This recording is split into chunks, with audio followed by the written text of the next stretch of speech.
তো ভিউয়ার্স, বর্তমান সময়ে রাশিয়া বর্তমান সময়ে খুবই একটা ভয়ঙ্কর দেশ। তো আপনারা অনেকে আমাকে জিজ্ঞেস করেন রাশিয়া কি ফাইল জমা দিব কিনা, রাশিয়া আসলে বর্তমানে কেমন হবে, রাশিয়ার পরিস্থিতি বর্তমানে কী অবস্থা। তো গাইজ, রাশিয়ার পরিস্থিতি বর্তমানে খুবই খারাপ। আপনারা যারা রাশিয়া ফাইল জমা করতেছেন অবশ্যই ভেবে চিন্তা করবেন ভাই, কারণ আপনারা হয়তো নিউজ দেখতে পারতেছেন যে রাশিয়া থেকে বিভিন্ন কোম্পানি থেকে বাংলাদেশে লোক ফেরত পাঠিয়ে দিচ্ছে।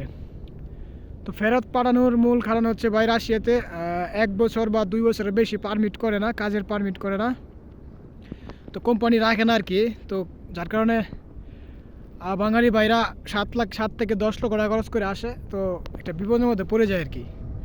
তো আমি বলবো আপনারা যারা যেখানে ফাইল জমা দিতেছেন বা আপনারা যেখানে আসতেছেন, যে জায়গায় আসবেন ওই জায়গাতে যদি আপনাদের পূর্বে কোনো লোক কাজ করে থাকে, গিয়ে থাকে, বা ওই জায়গাতে কোনো লোক আছে কিনা বাংলাদেশি, তো আপনারা ভালো করে খোঁজখবরটা নেবেন যে ভাই কোম্পানির পরিস্থিতি কি, কত দিনের কাজ আছে, কত মাসের কাজ আছে, কত মাস কাজ করতে পারবেন। এরকম যদি ভাই খোঁজখবরটা একটু নিতে পারেন তাহলে মনে হয় আপনার জন্য ভাই উপকার হবে। কেননা ভাই দেখা গেছে 6 মাসের কাজ আছে কোম্পানির, তো আপনি যদি 2 বছরের কন্ট্রাক্টে তো অবশ্যই আপনাকে পাঠাইব, তো 6 মাস পরে কিন্তু ভাই আপনারা পাঠাই দিব। ওই রাশিয়ানরা, চাইনারা আপনার মনে করেন যে কন্ট্রাক্ট দেখবো না, আপনি বাংলাদেশ থেকে 2 বছরের কন্ট্রাক্ট আইছেন নাকি 5 বছরের কন্ট্রাক্ট আইছেন, ওরা 6 মাসের ভিতরে কাজ শেষ হয়ে যাইব, আপনাকে বাংলাদেশ ব্যাক করতে হবে ভাই। এটাই ভাই নিয়ম ভাই।